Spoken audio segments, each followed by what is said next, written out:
सुदर्शन का मालिक किसी वक्त भी जेल जा सकता है। ये आप तमाम लोगों के लिए गुड न्यूज़ है और उन लोगों के लिए जो नफरती भाषण दे रहे हैं, चाहे उसमें वो शान की बहन में जान की बहन वो नफरती नागनी तिवारी हो, चाहे वो दूसरे आतंकवादी हो, चाहे वो भोपाल की आतंकवादी सांसद वो जो चाकू छुरी तेज करवा रही थी, साध्वी प्रज्ञा, जो दूसरी जितनी भी फर्जी भगवा आतंकवादी हैं, इन लोगों पर ऐसे ही कार्रवाई होनी चाहिए और सुप्रीम कोर्ट इसी तरह इन पर कार्रवाई करके इनका परमानेंट ठिकाना। दर्शन चैनल सुसु के दर्शन जो हमेशा कराता रहता है, एक भगवा गेंडा है जो कभी तलवारें लहराता है, कभी नफरत की बात करता है, कभी मारने की बात करता है, कभी काटने की बात करता है, कभी हिंदू राष्ट्र बनाने की बात करता है। और हमारी दिल्ली पुलिस कहती है कि उसको ऐसा कोई प्रोग्राम नज़र ही नहीं आता जहां सुसु दर्शन का मालिक सड़क पर उतरकर, ऑडिटोरियम में उतरकर ऐसे ऐसे प्रोग्राम को ज़बरदस्त तरीके से कोऑर्डिनेट करता है जहां पर मारने और काटने की बात करी जाती है। सन 2021 की बात है, सितंबर का महीना था। सुसु दर्शन के मालिक ने एक प्रोग्राम कंडक्ट करा दिल्ली में, जहां पर इसने कहा मार देंगे, काट देंगे, हिंदू राष्ट्र बनाएंगे और इसके लिए अगर आपको मारने की ज़रूरत पड़े, काटने की ज़रूरत पड़े तो आप काटें। ऐसे ऐसे इसने मालिक सुरेश चाणक्य, इसने एक प्रोग्राम करा था और वहाँ पर खुल्लम खुल्ला मुसलमानों को मारने काटने की बात करी थी। बहुत सारे लोग जो बुद्धिजीवी हैं उन्होंने इस पर कंप्लेन करी और कहा कि इस पर कार्रवाई होनी चाहिए और हमारी दिल्ली पुलिस को सैल्यूट है। इसने कहा कि इसको ऐसा कुछ नज़र ही नहीं आया कि इस सभा में नफरती चिंटुओं ने कुछ नफरत फैलाई, वहाँ पर तो हिंदू धर्म को मजबूत करने की पुलिस तंत्रों तुम्हारी जितनी भी बैठकें चलती हैं वहाँ से तुम मारने, काटने, पीटने की बात करते हो। तुम बात करते हो, तुम तो महात्मा गांधी को बापू मानने को तैयार नहीं। तुम सावरकर की जय कहते हो, तुम सावरकर मुर्दाबाद कहकर दिखाओ, तुम नाथूराम गॉडसे को मुर्दाबाद कहकर दिखाओ। नहीं कहोगे क्योंकि तुम आतंकी हिंदू हैं, उनको मिसगाइड करते हो। अभी आपने जैसे देखा होगा, यही सुसु दर्शन का मालिक जो है सुरेश, अभी दिल्ली में एक AIC को पुलिस कोई एक ऑफिसर थे, उनको मार दिया जाता और मारने वाला एक नफरती हिंदू चिंटू था। और इन्होंने तमाम चैनल में, चाहे वो जी हो, चाहे वो ABP हो, चाहे वो आज तक हो, चाहे सुदर्शन चैनल हो, इन तमाम लोगों ने क्या दिखाया? इन्होंने कहा मोहम्मद अनीस ने जिहाद करा, मोहम्मद अनीस ने पुलिस वाले को चाकू गोद गोद कर मार डाला। लेकिन जब ये चीज़ बेनकाब हुई, सलाम है जुबैर को, जुबैर खान को, ऑल्ट न्यूज़ को, जिन्होंने बताया कि मारने वाला नफरती चिंटू मुस्लिम समाज का नहीं बल्कि एक हिंदू समाज से हुक्म जारी करती है कि तुम्हारी शर्तों पर मुसलमान भारत रह सकता है। तुम होते कौन हो नफरती चिंटू? तुम होते कौन हो? RSS पहले अपना स्टैंड क्लियर, भागवत भाग भाग के उल्टे सीधे पता नहीं डिप्रेशन में आके बयान देते हैं, पता नहीं राहुल गांधी की यात्रा से डरकर बयान देते हैं, पता नहीं BJP की सत्ता जाने से बयान देते हैं, या खुद अपने आप को एक MP का जो एक चेहरा बनाने के लिए बयान देते हैं। तो आपका बयान किसने मांगा है मोहन भागवत जी? आप पहले बताइए कि आप महात्मा गांधी के हथियारों को किस तरह वीर और फलाना धीर और धमाका धीर और वीर सावरकर पे आप हिस्ट्री लिखने की बात करते हैं। आप किस तरह तमाम उन लोगों को जो महात्मा गांधी की तौहीन करते हैं उनको अपने अंदर शामिल करते हैं। तो RSS जो पूरे भारत में एक तरह का फिसाद बर्पा करे हुए, उसको आज तक किसी ने बैन नहीं करा। क्यों नहीं कर पाए भाई? ऐसा कोई प्रावधान तो होगा कि एक आतंकवादी संगठन जो लगातार देश को तोड़ने की बात करती है, जो लगातार संविधान को बर्बाद करने की बात करती है, जो लगातार चाकू छुरे तेज कराने की बात करती है, जो लगातार दलितों पर हमला करती है, जो लगातार किसानों को कुचल डालती है, जो लगातार हर तरह की वो एक्टिविटी करती है जो आतंकवाद के ज़मरे में आती है, ऐसी क्या वजह है कि RSS पर कोई पाबंदी नहीं लगा सकता है? क्यों नहीं लगा सकता? क्या ये पॉलिटिकल पार्टी है? क्या कोई एक ऐसी NGO है जो देश हित में काम करती है? वो नहीं करती, उसके बावजूद भी तमाम लोग इसके साथ हैं, इनकी शाखाओं में काम करते हैं और इनकी शाखाओं में जो काम होता है वो सुबह से शाम तक यही पाठ पढ़ाया जाता है, किस तरह मुल्लों को काटा जाए, किस तरह मस्जिदों को टारगेट करा जाए, किस तरह इनको मुसलमान लड़कियों को भगा भगा के लाया जाए, फिर इनके साथ शादियाँ करके इनको कत्ल करा जाए। और आज इसी तरह की घटनाएं निकल कर सामने आ रही है। तो जामिया वर्ल्ड, इंसाफ की आवाज़। मेरे ज़ब्ते गम को देखो, मेरे दर्द को न पूछो, मेरे ज़ब्ते गम को देखो, मेरे दर्द को न पूछो, मेरा हर सकूत गोया मेरे दर्द की ज़बान। अस्सलाम वालेकुम, मैं दिल्ली से एक बार फिर ऐमन रिजवी। तमाम मुझे सुनने वालों को अमन रिजवी का सतरंगा सलाम। आज एक फैसला सोशल मीडिया पर इस वक्त बहुत ज़्यादा ट्रेंड में है, जैसे कि आप लोग जानते हैं। सुसु दर्शन चैनल, सुसु के दर्शन जो हमेशा कराता रहता है, एक भगवा गेंडा है जो कभी तलवारें लहराता है, कभी नफरत की बात करता है, कभी मारने की बात करता है, कभी काटने की बात करता है, कभी हिंदू राष्ट्र बनाने की बात करता है।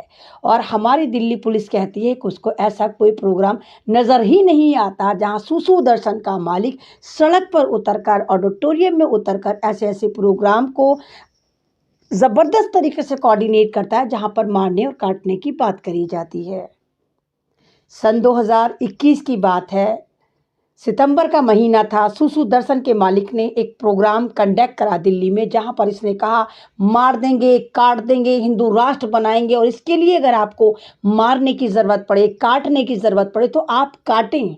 ऐसे ऐसे उसने वहाँ पर नारे दिए और तमाम के तमाम ये नफरती चिंटू नागपुर की नाजायज़ औलादें थी। तमाम की तमाम वो तंजीमें थी जो कहीं ना कहीं आरएसएस के साथ कदम प कदम मिलाकर चल रही हैं और उसी का हिस्सा हैं।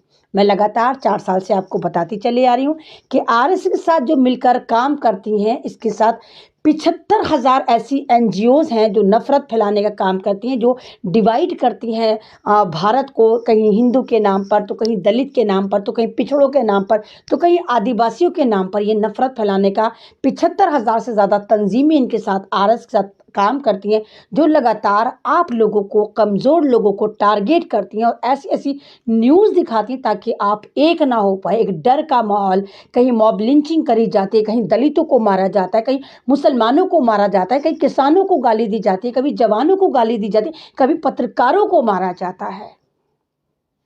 तो सुसु दर्शन का मालिक सुरेश चाणक्य, इसने एक प्रोग्राम करा था और वहां पर खुल्लम खुल्ला मुसलमानों को मारने काटने की बात करी थी। बहुत सारे लोग जो बुद्धिजीवी हैं उन्होंने इस पर कंप्लेन करी और कहा कि इस पर कार्रवाई होनी चाहिए, और हमारी दिल्ली पुलिस को सैल्यूट है। इसने कहा कि इसको ऐसा कुछ नज़र ही नहीं आया कि इस सभा में नफरती चिंटुओं ने कुछ नफरत फैलाई, वहाँ पर तो हिंदू धर्म को मजबूत करने की बात करी गई। सुप्रीम कोर्ट ने कहा ऐसा कैसे हो सकता है। सुप्रीम कोर्ट ने एविडेंस देके, उन एविडेंस में निकल कर आया कि हाँ, वो स्पीच में ये कह रहा है कि मारने की बात कर रहा है, काटने की बात कर रहा है, तलवारें लहरा रहा है और कह रहा है हिंदू राष्ट्र बनाने के लिए अगर मारने की ज़रूरत है, काटने की ज़रूरत है, उड़ाने की ज़रूरत है तो उड़ा डालो। यानी दिल्ली पुलिस कह रही थी कि ये जो है ये धर्म को मजबूत करने वाली बातें थी।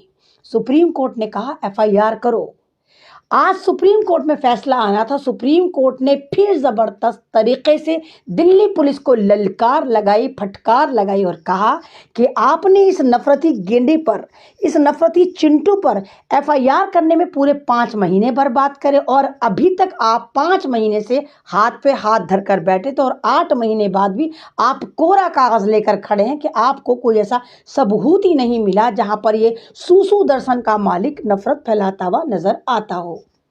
ज़बरदस्त तरीक़े से ये एक न्यूज़ है, ज़बरदस्त तरीक़े से एक फ़ैसला है और सबसे ज़्यादा खुशी की बात उन लोगों के लिए जो भारत में, मेरे चाहे मुसलमान भाई हों, चाहे मेरे नॉन मुस्लिम भाई हों, चाहे वो मेरे जवान हों, चाहे वो मेरे किसान भाई हों, कि किसी वक्त ये भगवा गेंडा सुप्रीम कोर्ट के फैसले के बाद जेल की सलाखों के पीछे इस जानवर को वहीं कैद कर दिया जाएगा जहां से ये नरभक्षी आया है। क्योंकि इंसान अगर होता तो ज़मीन पर मारने काटने की बात नहीं करता।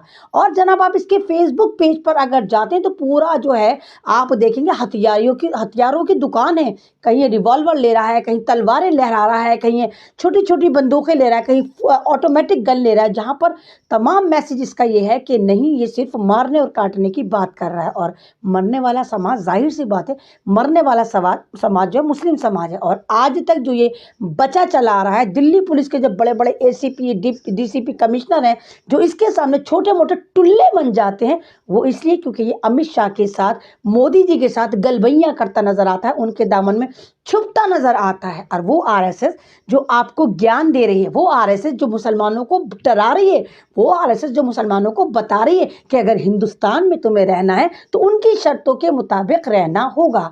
कमाल की बात नहीं है? आपको नहीं लगता कि इससे बड़ा मजाक कोई हो सकता है?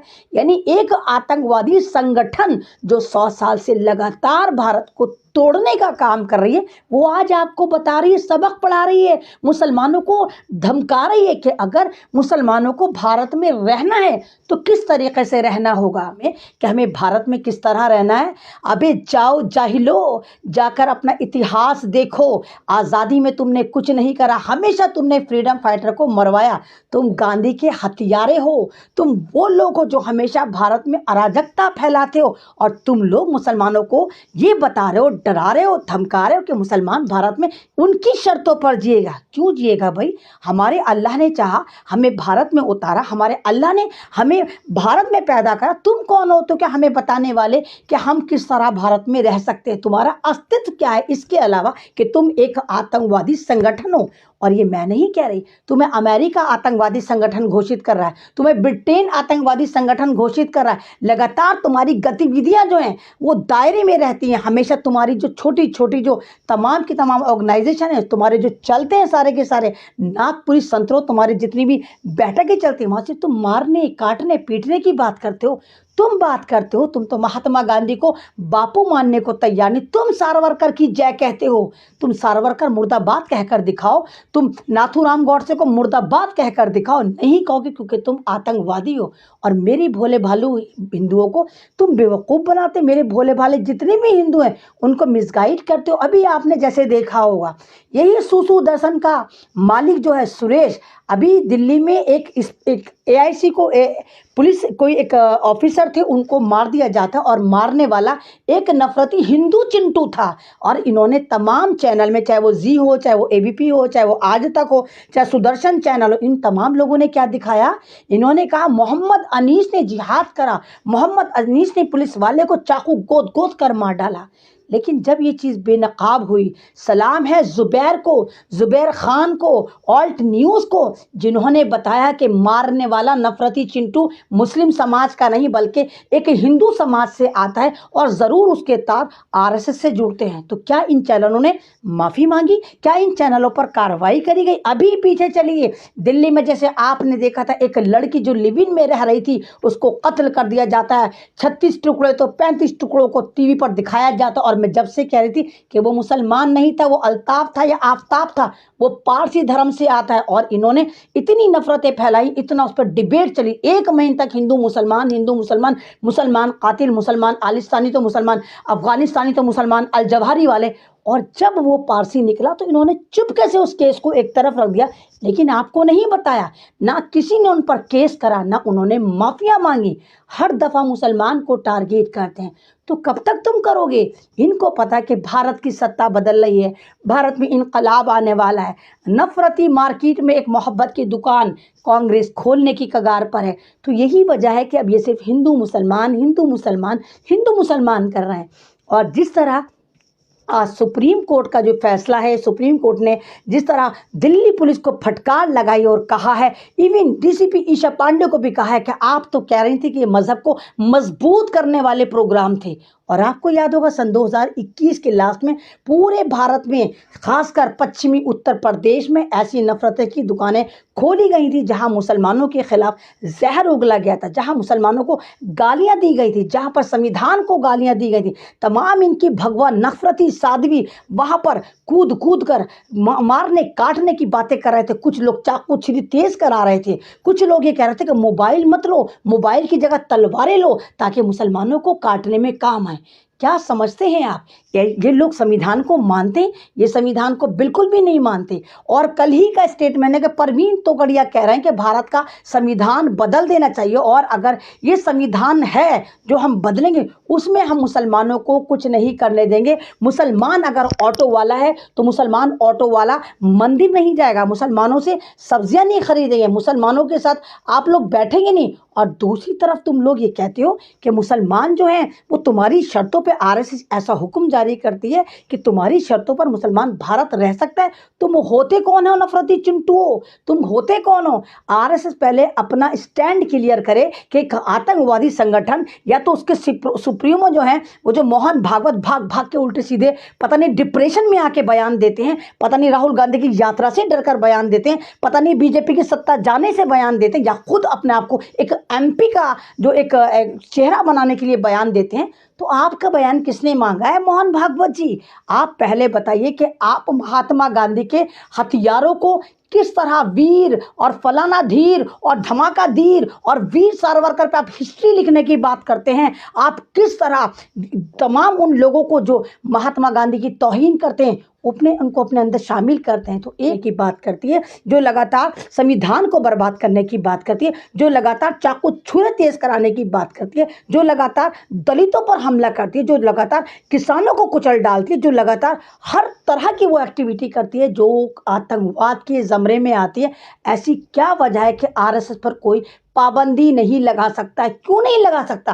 क्या ये पॉलिटिकल पार्टी है? क्या कोई एक ऐसी एनजीओ है जो देश हित में काम करती है? वो नहीं करती, उसके बावजूद भी तमाम लोग इसके साथ हैं, इनकी शाखाओं में काम करते हैं और इनकी शाखाओं में जो काम होता है वो सुबह से शाम तक यही पाठ पढ़ाया जाता है, किस तरह मुल्लों को काटा जाए, किस तरह मस्जिदों को टारगेट करा जाए, किस तरह इनको मुसलमान लड़कियों को भगा भगा के लाया जाए, फिर इनके साथ शादियाँ करके इनको कत्ल करा जाए। और आज इसी तरह की घटनाएं निकल कर सामने आ रहे हैं। तो सूसू दर्शन का मालिक किसी वक्त भी जेल जा सकता है। ये आप तमाम लोगों के लिए गुड न्यूज़ है और उन लोगों के लिए जो नफरती भाषण दे रहे हैं, चाहे उसमें वो मिसाम की बहन में जान की बहन वो नफरती नागनी तिवारी हो, चाहे वो दूसरे आतंकवादी हो, चाहे वो भोपाल की आतंकवादी सांसद वो जो चाकू छुरी तेज करवा रही थी साध्वी प्रज्ञा, जो दूसरी जितनी भी फर्जी भगवा आतंकवादी हैं, इन लोगों पर ऐसे ही कार्रवाई होनी चाहिए और सुप्रीम कोर्ट इसी तरह इन पर कार्रवाई करके इनका परमानेंट ठिकाना इनको जेल में डाले। बस हम यही चाहते हैं और हम ये चाहते हैं कि भारत में इसी तरह दोस्ती, इसी तरह एक अखलाक, इसी तरह संविधान, इसी तरह मेलजुल बना रहे। तमाम लोग आपस में मिलजुल कर रहे हैं, तमाम लोग एक साथ रहे। जो नफ़रत की दुकानें हैं ये बंद हो जाए और मोहब्बत का बाज़ार एक बार फिर खुलना शुरू हो जाए। सतरंगी सलाम के साथ अल्लाह हाफिज़।